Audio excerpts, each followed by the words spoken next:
Ready? Well, thank you for joining us for this 1 hour code breaker. As you get settled, a few reminders. Please use the Q&A section for any questions today, and remember to be constructive in any of those questions or comments to the presenter and to one another to ensure that we have a session that is productive. AIA California will submit one AIA HSW learning unit for those who complete this live session in full. And as always, the webinar content and additional resources will be available online shortly after the session. Today's webinar, which will focus on the 2025 California Building Energy Efficiency Standards, is brought to you by Energy Code ACE. Again, it qualifies for one AIA HSW learning unit for those who are watching live, and AIA California will report that for you once you have finished the session in full. Now to quickly introduce our presenter. Gina Griffiths-Rada is currently the principal and owner of Gable Energy in Castro Valley, California, and has been in the energy modeling field since 1991. Gina is the instructor of several dozen full-day Energy Code ACE trainings on the residential, non-residential Title 24 Part 6 Building Energy Efficiency Standards for building department staff, energy consultants, engineers, and architects. She is also a certified energy analyst, lead accredited professional, and Title 24 energy analyst, performing a wide range of responsibilities in both residential and non-residential construction pertaining to compliance standards and energy modeling, and is a respected subject matter expert informing the statewide code development process. Now on to today's presentation. I hear it's a beefy one. It's Gina, a beefy one. please take it away. I'm going to go ahead then and share my screen. And Rebecca, if you could just confirm you can see my screen. That looks great. And then I just want to do something really quick, making sure the chat stays open so I could see any questions that are coming in. I'm going to do my best to answer the questions as you guys ask the questions. But again, this is a beefy offering. Usually it's a 90-minute offering. So I potentially am going to have to take your questions and answer them after the event. We'll see how it all goes. Maybe this will be so smooth, you're like, I have no questions because she just did it so beautifully. There's nothing left unsaid. So we already talked about all the stuff that we're going to be going through with you guys. I'm hoping you guys are aware of Energy Code ACE. We have 3 buckets of offerings that are associated with our website, www.energycodeace.com, including tools. One of the tools I want you to be aware of right now is our Reference ACE tool. Our Reference ACE tool is a digital copy of the Energy Code itself at no cost. Everything we do is at no cost.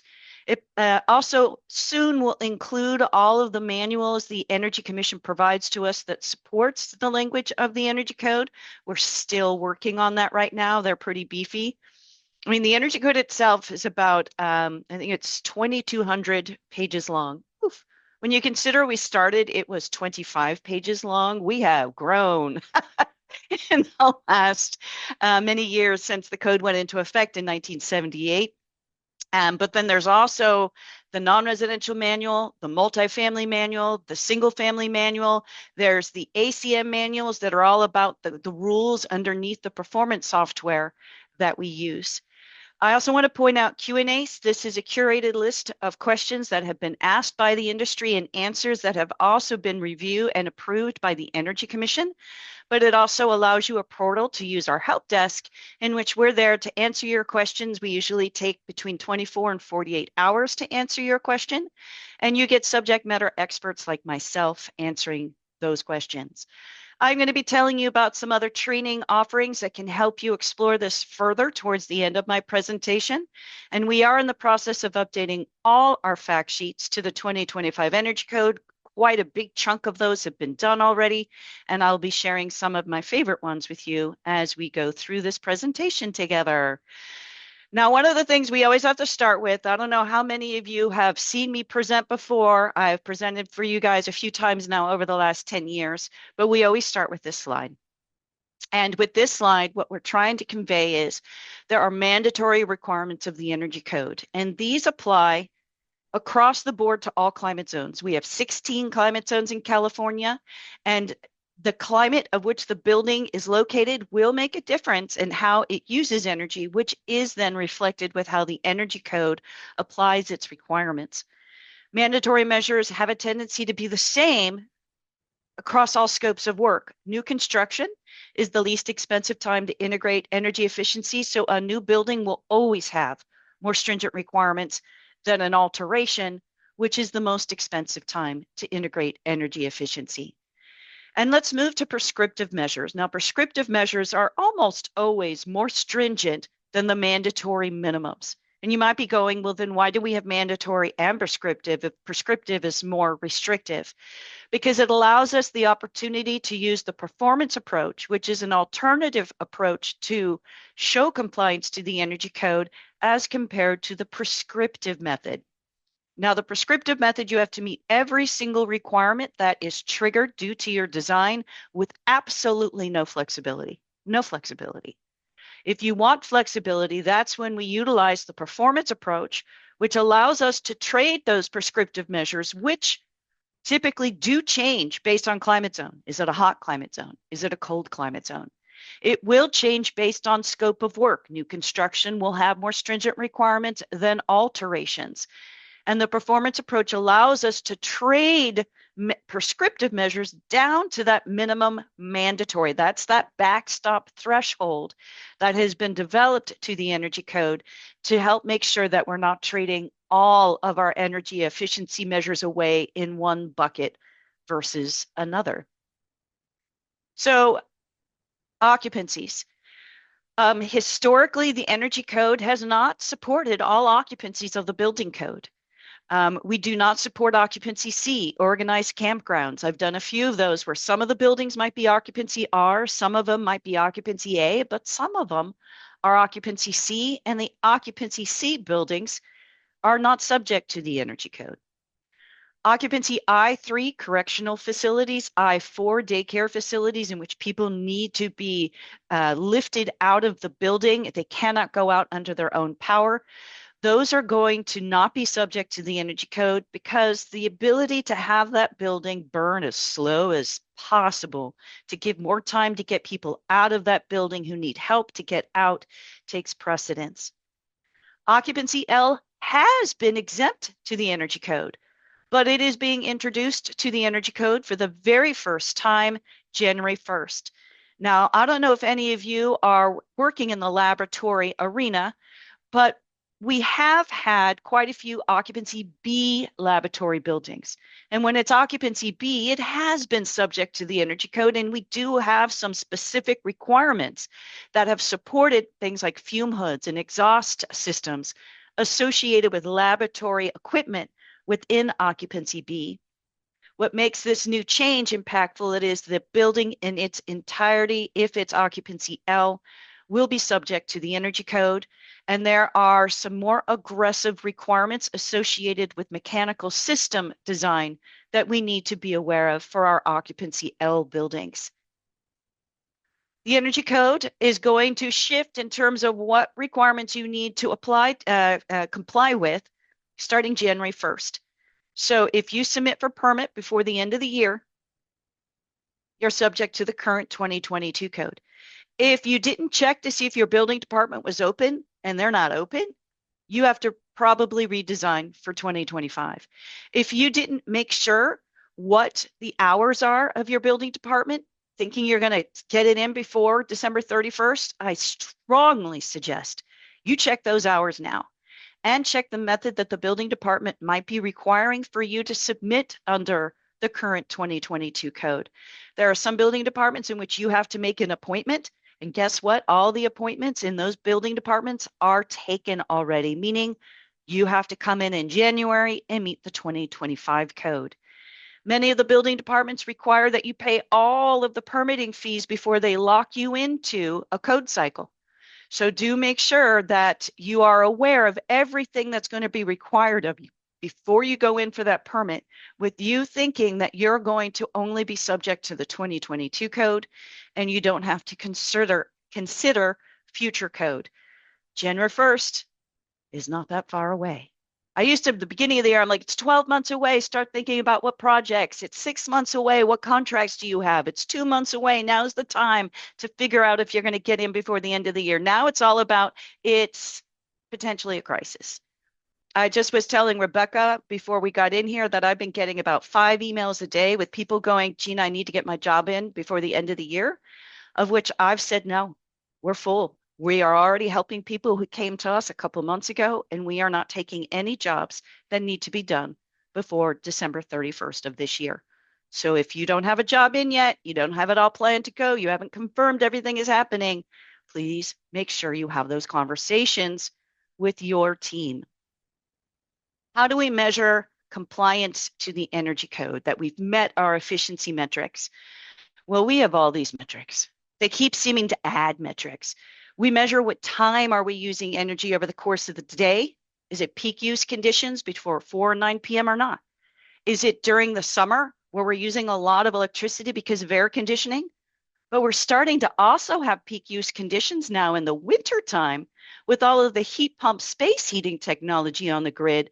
And that's part of what we're going to be seeing in this 2025 energy code, things that are really looking at the efficiency associated with our heating systems that we have potentially historically never really concerned ourselves with, because we've really looked at the impact of air conditioning to our buildings and not so much the impact to the space heating systems to our electric use of the building.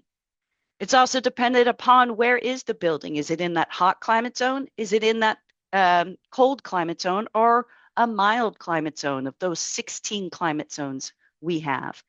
It's also evaluating the cost of the energy that's being used. We have propane gas, natural gas, renewables, and electricity. Propane gas is the most expensive. So whenever I say I am off the natural gas grid and I'm using any gas equipment, the metrics under the hood change, taking into consideration that more propane energy saved makes that building be more cost effective. What's also included in that valuation, though, is societal cost. What is the cost to increasing, maintaining, and the impact to the grid and to the those who are using the grid having electricity when they need to have electricity? We've all experienced brownouts, blackouts. Part of what the Energy Code is looking at is maintaining a stable grid, not just today, but also for the future. We measure efficiency to the energy code requirements themselves, those prescriptive requirements that we just talked about. It's also measuring the total energy portfolio of the property. How much energy are we pulling from the grid, and what type of energy and what time of the day and year, but also how much of that energy is offset with on-site photovoltaics, solar thermal systems, battery systems, thermal energy storage systems. There's all these things we can do that then offset when we're pulling from the grid and how much we're pulling from the grid. We also measure source energy.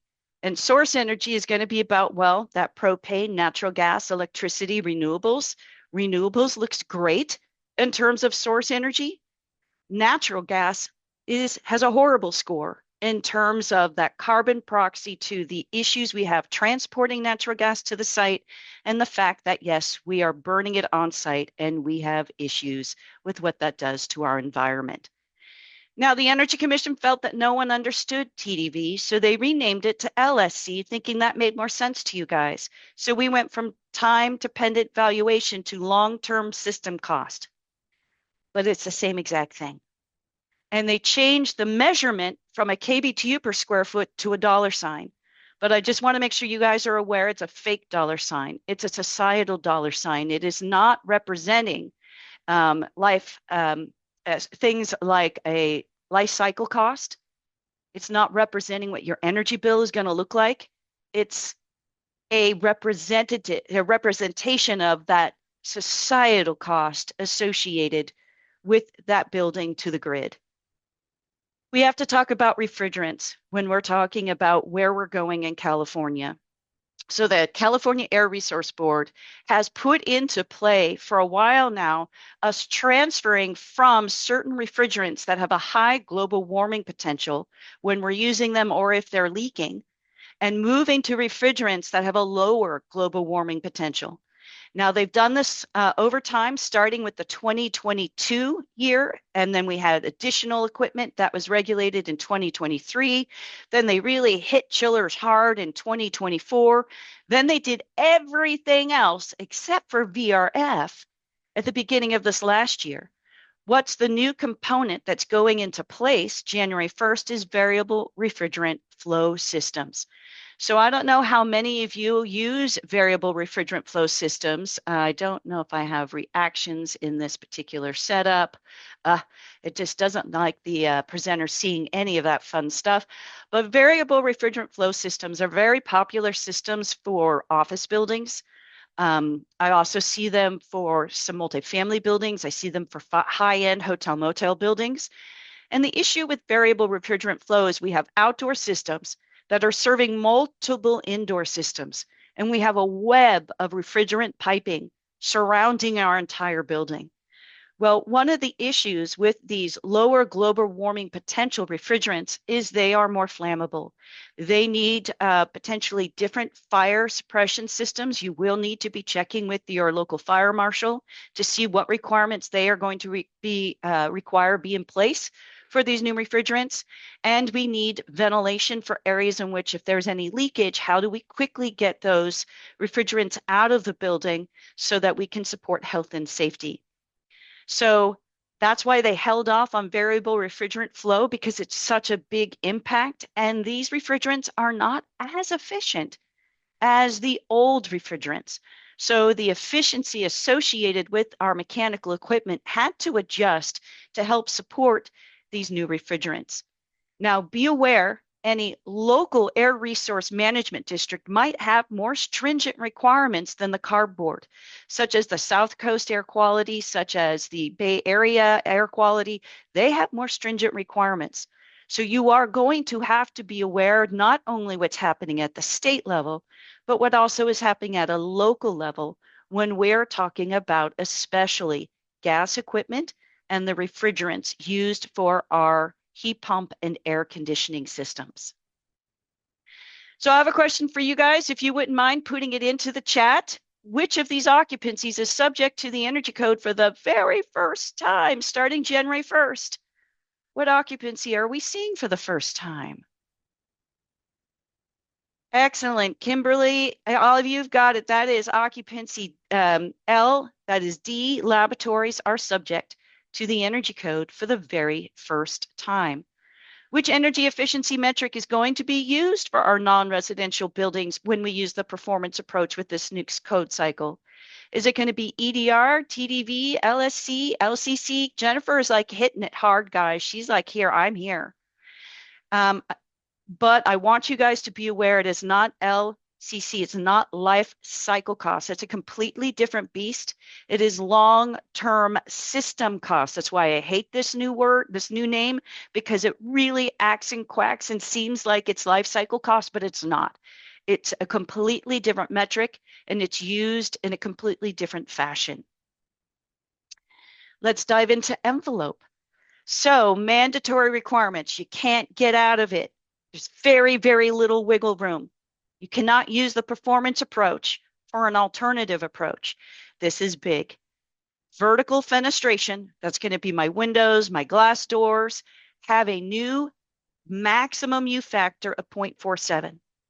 Now, it used to be 0.58, which allowed for some metal framing, some inexpensive thermally broken metal framing, but this 0.47 will not allow for metal framing at all.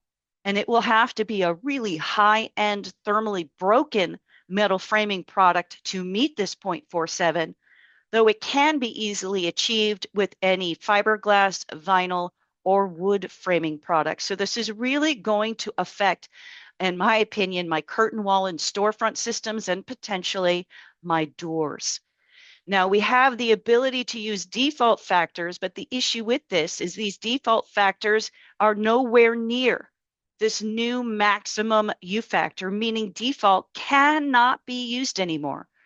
Well, the impact of that means you have to spec and confirm all your fenestration, vertical fenestration products are going to be NFRC rated or certified. And there are some manufacturers out there who go, oh, we have this great alternative to NFRC rating. You don't worry about it. They're lying. Okay. It has to be done by an NFRC lab. So I do have some concerns with especially how some of the window representatives out there are supporting their products, and just be conscious of the fact this is a big change. And it's so big, in fact, that they had to add some new exceptions.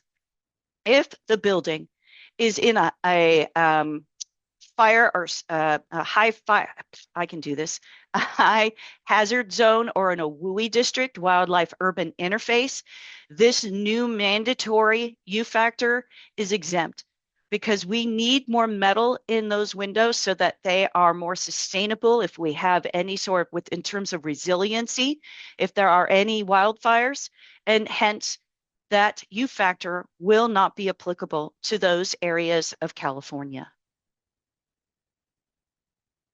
Now, alterations to existing windows. Now, you'll see here that the maximum U factor of 0.58 now is only going to apply if I am replacing fenestration, or I'm adding up to 50 square feet of new fenestration that, let's say, used to be solid wall or a solid door, and now they want to have more fenestration, vertical fenestration in that particular building. If you are adding more than 50 square feet of vertical fenestration, this brand new U factor will apply to that existing building that is altering their window configuration. Vestibules. Hope you guys are getting up to speed on these vestibule requirements, because this is mandatory, meaning I have no flexibility to give you as an energy consultant in that performance calculation. Now, it only applies to these occupancies. This is one of the first times the Energy Code is speaking occupancy. We are going to start talking about other requirements where they talk about building types. But here we're talking occupancies, occupancy A, B, E, I2, which is our licensed healthcare facilities, hospitals, certain clinics, and occupancy M, our retail facilities. It also depends on, does the building have a public entrance? And this is only for new construction. This will never apply to additions and alterations. Does it open up to a space that's 3,000 square feet or greater? Of which then we need self-closing devices on the doors. There needs to be controls for any mechanical systems that might be serving that space. And there are some exceptions associated with climate zone and number of stories and the total conditioned floor area of the entire building. So they're exempting 4-story or less buildings, even if they're one of these occupancies, in climate in climate zones 2 through 13. And they're also excluding small buildings, even if they have a big open single space that has a public entry that's 3,000 square feet or greater. So again, these are mandatory. There's no flexibility with performance, but it is limited in scope. Let's talk about U factor requirements for our roofs and our walls. So everything I have here in orange is requirements that the number got lower. The smaller the U factor, the more stringent the requirement. They didn't change an awful lot. So our roofs kind of went from an R5 of rigid insulation, just as an example. Do not take me verbatim. Depending upon your product, it might be 4, it might be 6. We are looking at a specific U factor. But the average is we went from 5 inches to 6 inches of rigid insulation above the roof deck if we are talking like a flat span deck type of roof, just to give you a feel of the impact of these changes to the U factor. For metal buildings, which I don't see a lot of metal buildings that are conditioned, but these are usually prefab buildings where the insulation is integrated within the sandwiched panels associated with that wall and roof system. They made these more stringent, but not by an awful lot. And most of the products I have seen out there can meet these requirements with no issues. Mass walls, they made a pretty big change. Now, this means with the changes to the U factor associated with mass walls, whether they be lightweight or heavyweight, are going to require more insulation. I usually find most of my clients want no insulation on their tilt-up concrete walls, and I always have to tell them, I'm sorry, I can't do that. I can give you some flexibility, but it's really hard to get rid of it completely. This is going to further reduce the ability to get flexibility regarding that insulation. And honestly, when it comes to insulation with mass features, more is better than less, depending upon if it's on the outside face, it's integrated within the concrete product itself, such as a concrete sandwich wall, or the insulation is on the inside face of the wall.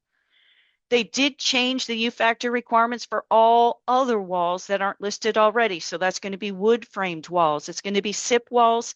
These were slight changes, so I really don't think it's going to make that much of a difference. But every time we see lower U factors for our envelope requirements, we saw it for the windows, we're seeing it for opaque surfaces. That means the flexibility I can get in that performance approach becomes more limited. And that is the biggest impact, in my opinion, for these new requirements.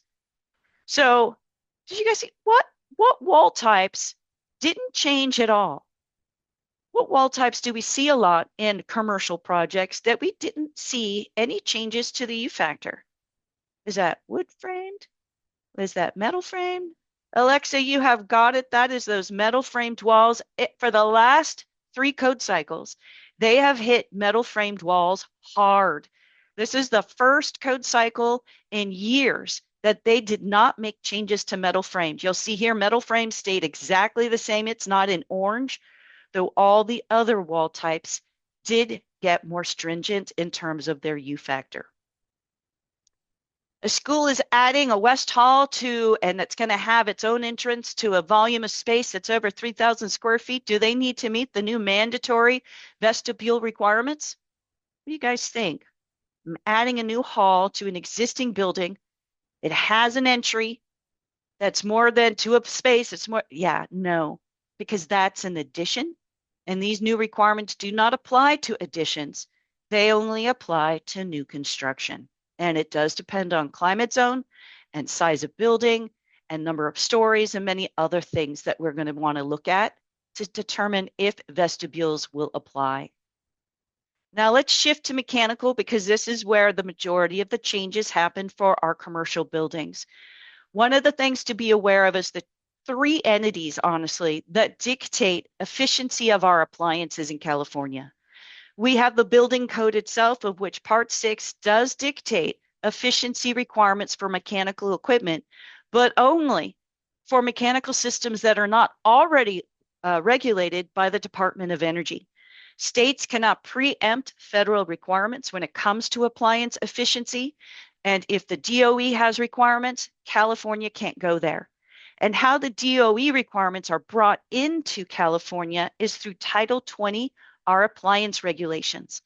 So one of the things that happened is all of the tables that did exist in the Part 6, it's in the 110 section, that were regulated by DOE, they took those out of Part 6. So to confuse people who go, wait a minute, you can't regulate what the DOE is already regulating. You're right. We were just trying to give you that information here, but we will take it out so that no one is confused that this is a California regulation. And all of those efficiency requirements of the federal government are going to come through Title 20. So we just need to be aware of just because you don't see an efficiency requirement in the energy code doesn't mean there are no efficiency requirements. It probably means, well, that's because the federal government is regulating it already. Okay, so ventilation. Ventilation changed how we determine the minimum airflow ventilation to support indoor air quality. It's going to be based on the size of the space, the type of the space, and how many people do we expect to be in the space. Now, they're changing it to how we used to do it before the 2019 code. Got to tell you guys, they kind of messed things up in the 2019 code, and they are correcting the mistakes that were made in the 2019 code, of which now how we calculate that minimum ventilation is going to match the mechanical code. Hallelujah. Of which I'm going to determine how many people are allowed to be in the space based on the building code occupancy requirements in terms of egress, And I'm going to use that and calculate it times a number based on what's happening in the space. Is it a beauty salon where there's all this stuff that we don't want people to breathe in, so we want higher airflow? Or is it a corridor where we're like, yeah, no one's really spending time in that corridor. Let's take it down to a minimum. But we're also going to look at what is the square footage of the space and how much ventilation should we have based on the size of the space. And we're going to do both formulas and we take the greater of the two. So the greater of the two is what's going to set the minimum airflow ventilation requirements of the energy code. They did add some new categories for ventilation. Take a look at these new categories. Those are all a little scary. Can anyone tell me why these space types were introduced to the energy code ventilation requirements for the very first time? Why am I seeing? There you go, Tim, you've got it. Because laboratories are now subject to the energy code, these scary spaces need to be regulated. One of our instructors refuses to teach this slide because it gives him the heebie-jeebies. Just a little side note. Okay, there's a lot going on in this particular slide, and I basically want to break down that when I have a system that has direct digital control, and the energy code says direct digital control is when I have a multi-zone system serving 3 or more zones.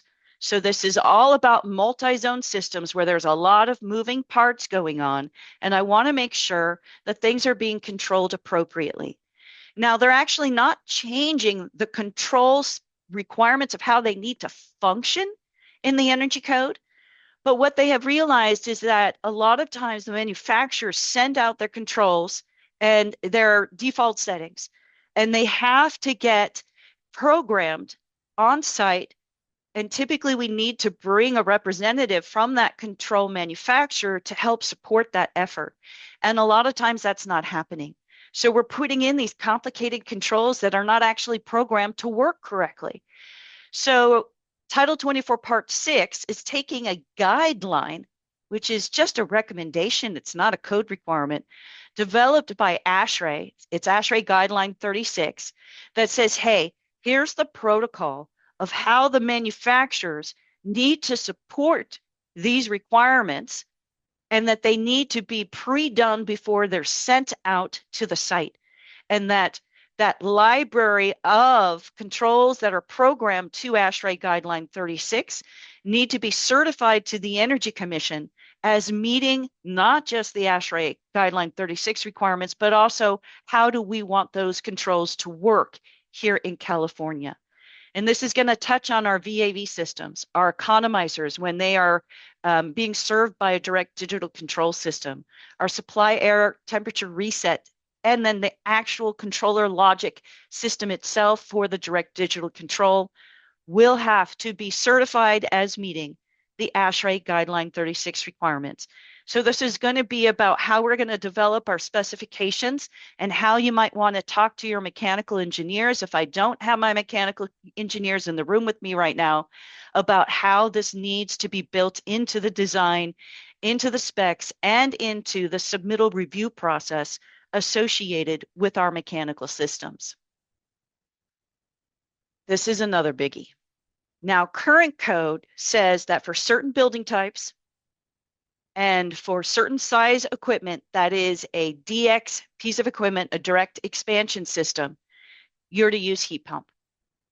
So that was all about single zone equipment, certain building types, and very simplistic.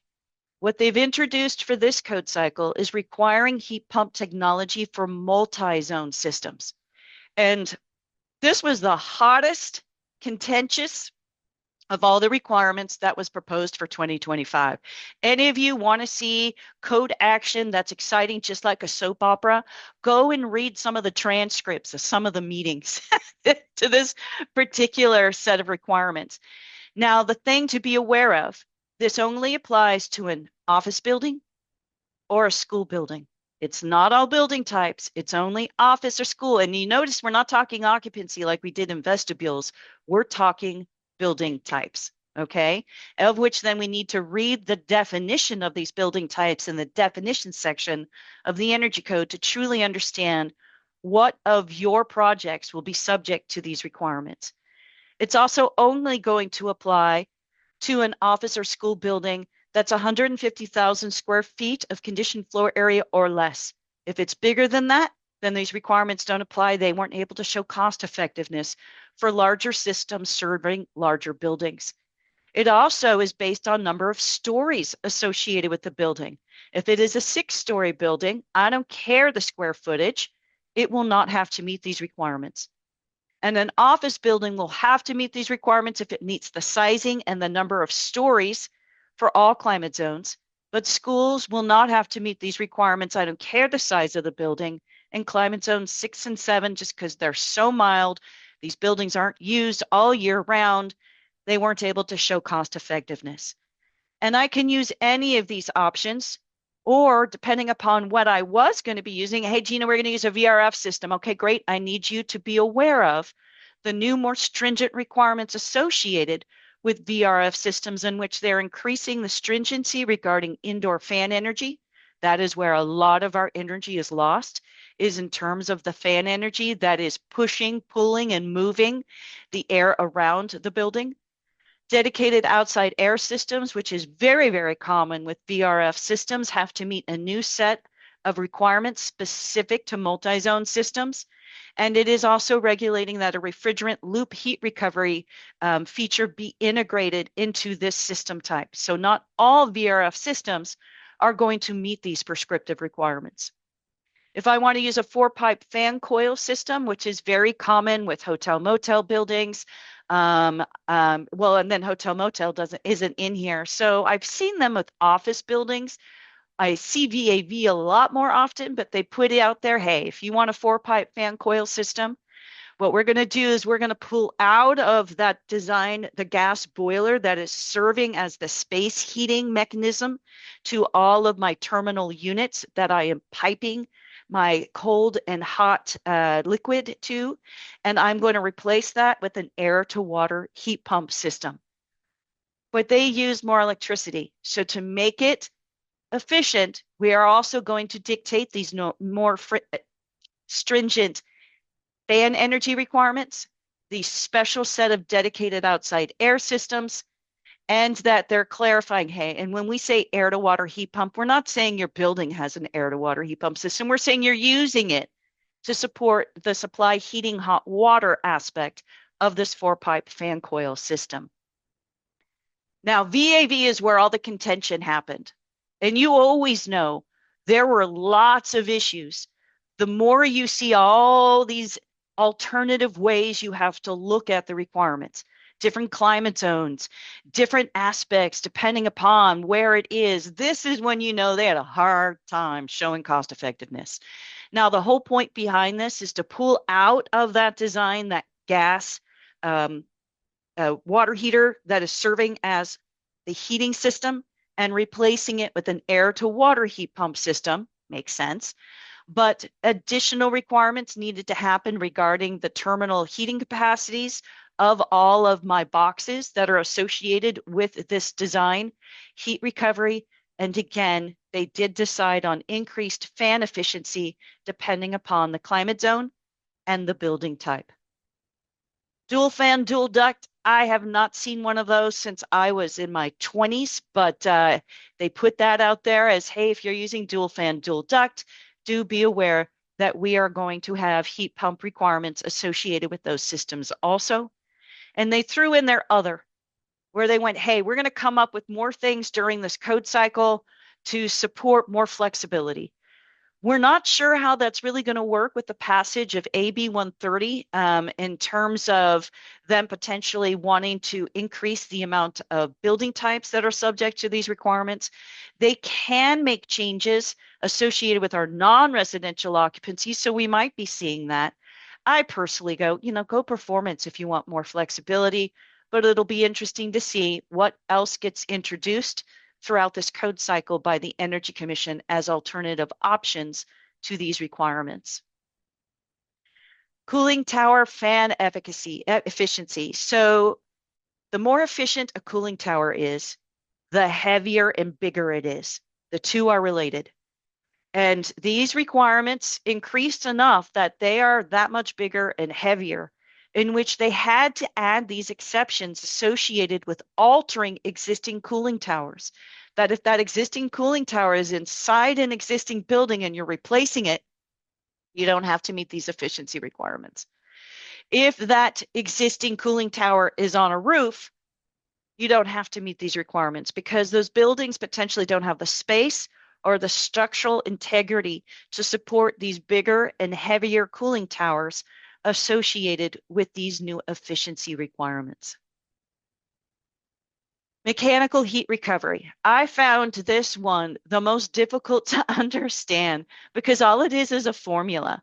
This is me adding words to the formula. And I don't know if all of you are like, oh, Gina, I love a good formula, but I love words explaining the formula is what I like.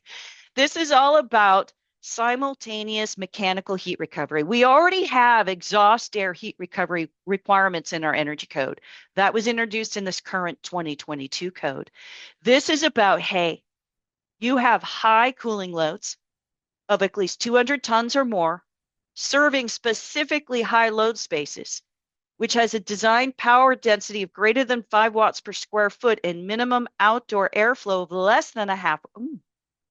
What type of space does this sound like here? I have high equipment loads and low outdoor air requirements. Anyone want to guess? Tim. See, Tim knows right now, hey, I'm just going to put in lab every single time, and I bet 90% of the time I'm going to be right. Yeah, this was really about labs. It also is going to affect hospitals. It potentially is going to affect hotel motel buildings, and it potentially is going to affect any building that has high cooling loads and also high domestic hot water heating loads. Because this is just not about how much cooling do we have, it's also about the amount of water heating we have. So here we have where it's over 200 tons serving high load spaces in terms of air conditioning, and the water and space heating load is 2200 kBTU or greater. But this is the one I think is going to hit more buildings. The cooling capacity is 300 tons or greater. You notice it's not about high load spaces. This is any type of space, and has a service water heating load. That's our domestic hot water heating systems. This is not space heating hydronic systems. This is what I'm using to wash my hands, of 700 kBTU or greater. And that's where I feel this is going to affect hospitals. It could affect potentially malls that have a central water heating system serving all of the tenants in the building. There's going to be a lot of buildings we have to be thinking about. Are we going to be required to then provide a heat recovery system that must include a heat recovery chiller because I have met the thresholds to this brand new requirement? Alterations. This one was another contentious one.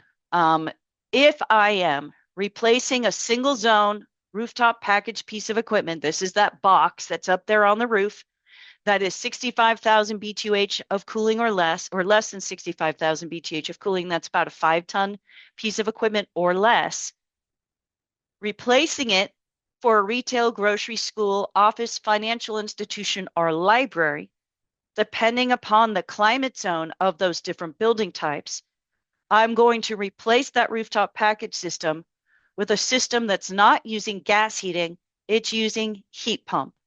And then they also are saying, yep, and you're going to have to meet those economizer requirements of the energy code. You're going to have to meet them anyway. So I kind of like, why did you double dip on that code language? Whatever. They are also, though, allowing for a gas furnace, which really surprised me. So the gas furnace requirements, though, means it has to be a variable speed fan system. So it's going to be a more expensive gas furnace that then must be paired with that economizer. Great, fine. It probably had to anyway. So there is the ability to use a furnace, but no longer is it just any furnace meeting minimum efficiency requirements. It has to have that variable speed fan function and associated with it to be an alternative to the alteration requirements of the energy code. Now, laboratories. So they made a slew of requirements. I mean, they increased this code section by at least 4 pages, where they added new requirements regarding airflow rates, acceptance testing by the installing contractor, fan power consumption. I mean, it's all about fans, honestly, when we're talking laboratories. And that's where we're really going to be saving energy, is really looking at the fan systems, reheat limitation, and automatically triggering exhaust air heat recovery. We're typically exhausting huge amounts of air.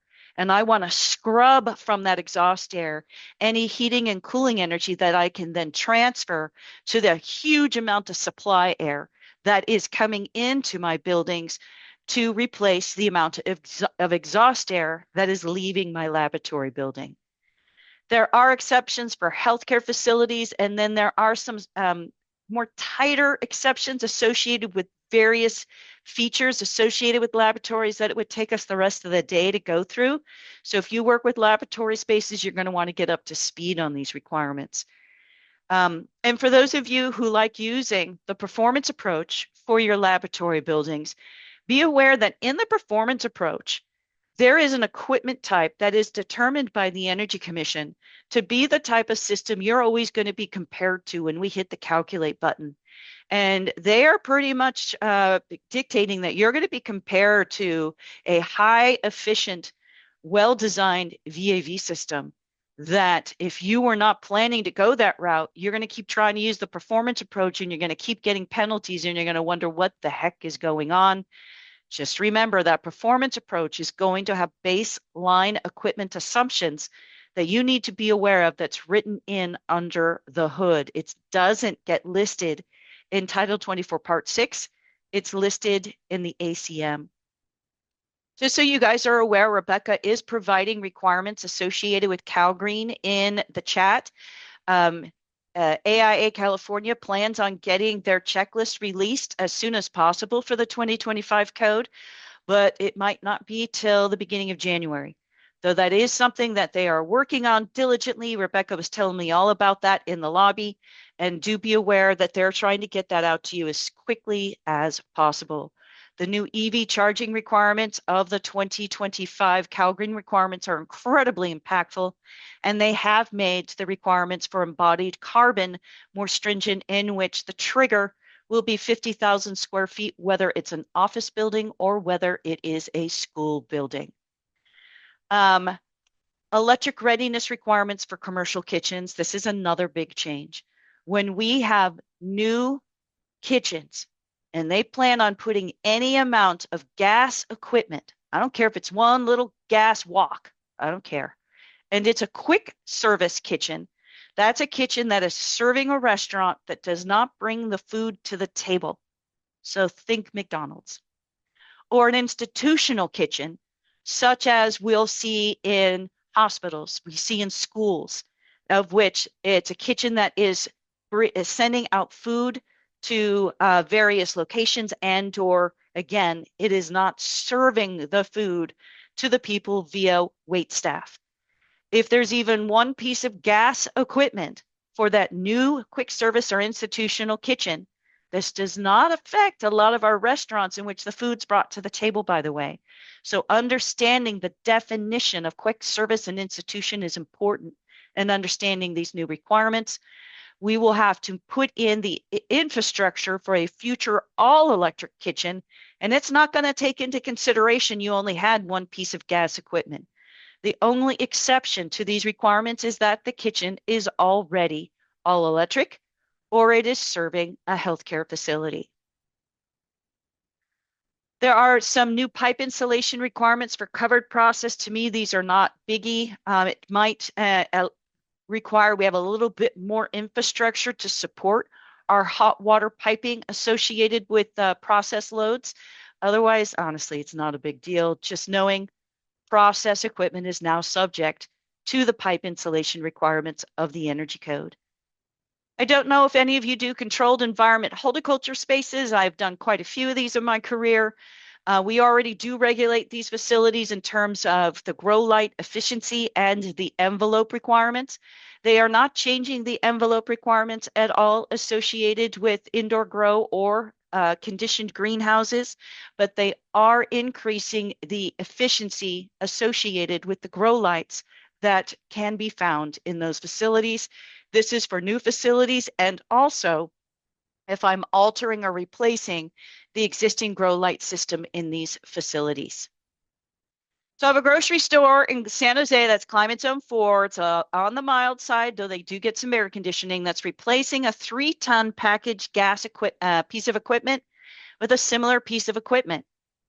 What of these following requirements are going to apply to that project because they want to use a gas rooftop equipment for the replacement? Anyone want to take a guess on this one? Kenneth is saying B. Yep, I agree with you, Kenneth. And it's also going to be that economizer, which was already there. So I don't know why they emphasized it, but it's going to be A and B. Variable frequency drive is not a requirement. It's a variable speed drive that is required if you want to go gas. I'm not have you guys do this because I'd like to go on to lighting. For lighting, the biggest thing here is that fluorescent technology is no longer allowed to be sold in California as the beginning of this year per Assembly Bill 2208. So because of that, there was cleanup in the energy code in which it removed all references to fluorescent technology because, well, you can't buy them anymore. We have some nice common sense changes to how and where I can put a manual area control. There used to be all these lists of specific room names that you could do enunciated lighting, and they went, you know what? We're going to let the designers decide the best way to design their manual area controls and let common sense take precedence. I was super excited about that. That's right. Love it, love it, love it. Daylighting controls are going to happen a lot more often. They're dropping the trigger from 120 watts of general lighting down to 75 watts. So we're going to see a lot more spaces have to meet the daylighting control requirements of the energy code with this change. But the one that concerns me the most is this linear lighting that they have introduced in this 2025 energy code. If I have long linear lighting, it could be tape lighting, it could be slot lighting, I don't care. It's long linear lighting, usually it's all LED. And it is crossing through a primary daylit zone, maybe even a secondary daylit zone, maybe into an area that's not a daylit zone at all. So I am going to have different foot candle requirements for that because I am not taking advantage of daylight. I will have to break up that long linear light into 8-foot segments or less based on, is it in the primary zone? Is it in the secondary zone? Is it in a non-daylit zone? If those lights are not in a daylit zone at all, you don't have to do this. This is all about having those long linear lights be controlled in separate segments associated with what zone they're in. My concern is when you look up, though, on a nice sunny day, the area of the light closest to the window is going to be dimmed. Then that secondary daylit control is going to be not as dimmed. And then I'm going to have my non-lit lit area, it's going to be full on. So a lot of people are going to think the lights are broken. There's something funky going on. Now, if they look down, they have great foot candle illumination. But you look up and it's going to look odd. And this is going to add cost in terms of wire drops and additional controls associated with that design choice.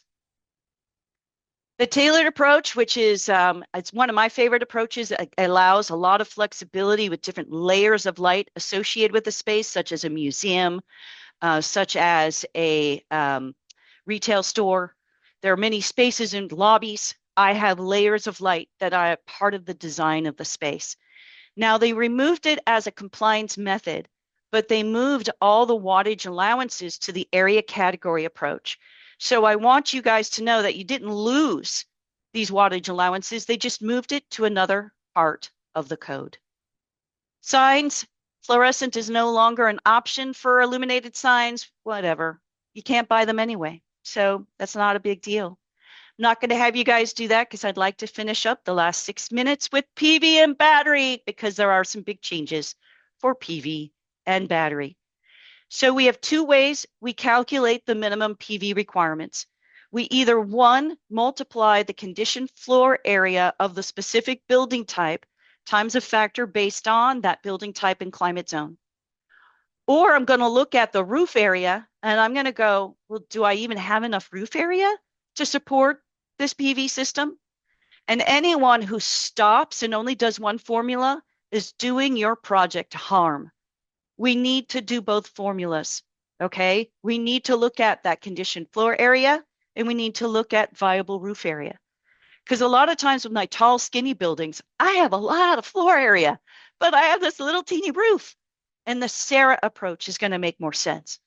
But I also have buildings that have the huge footprint. They have this huge roof, but it's only one story. And that's going to mean that conditioned floor area method is going to be more viable to that roof because I'm going to do the two formulas and take the lower of the two. This is all about what is the minimum.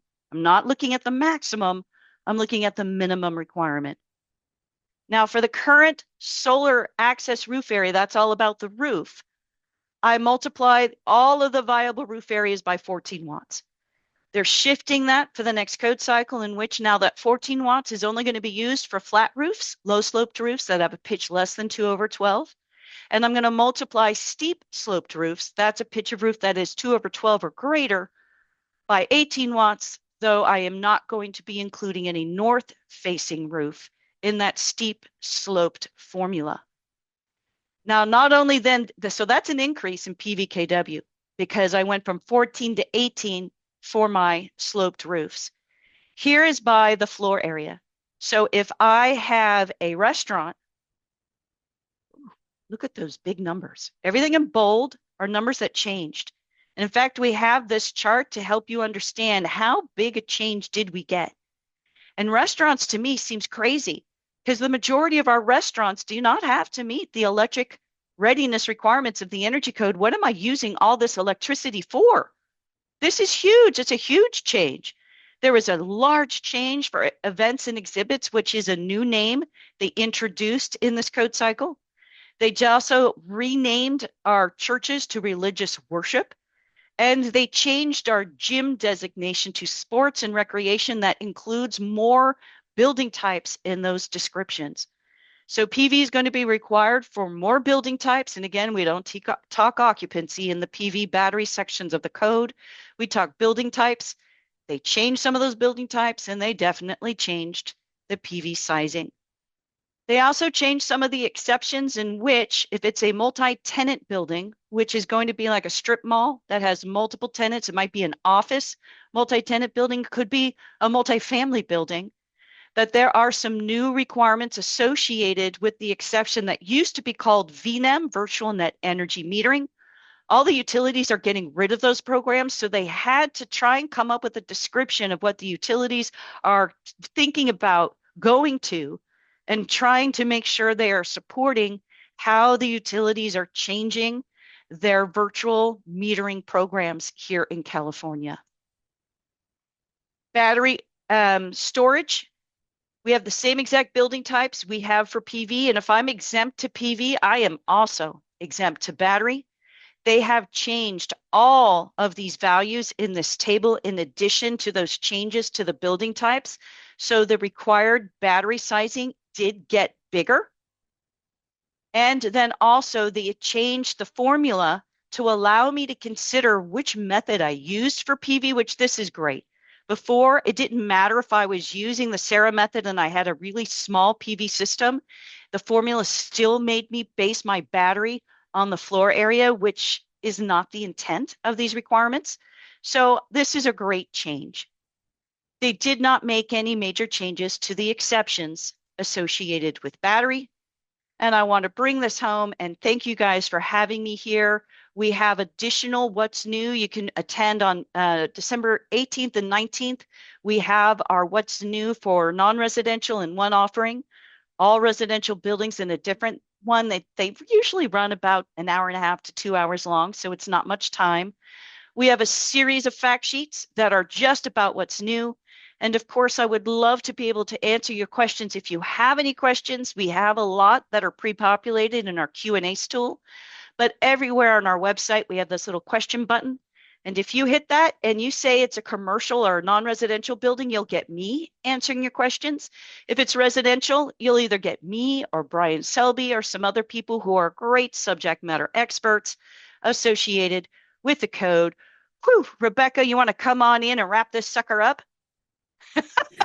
Thank you so much, Gina. And there's a ton of appreciation in the chat. As you can see, we mirror that for you and for Energy Code ACE. We thank you so much. We are here at the 1 o'clock hour, so I'm going to go ahead and have these questions be answered offline. We'll send them back to you. We will see you again in 2026. This was our last webinar, but we've got Energy Code ACE coming back with a bunch of information, and Gina will likely be one of those folks. So you're in for a treat next year, and I guess we'll see you then. So thank you again. Have great afternoons. Happy holidays, in everyone. And remember, January 1st is only a few weeks away. Really look at the projects you have on your desk. Dun, dun, dun. Fun. Bye, everyone. Bye, everyone.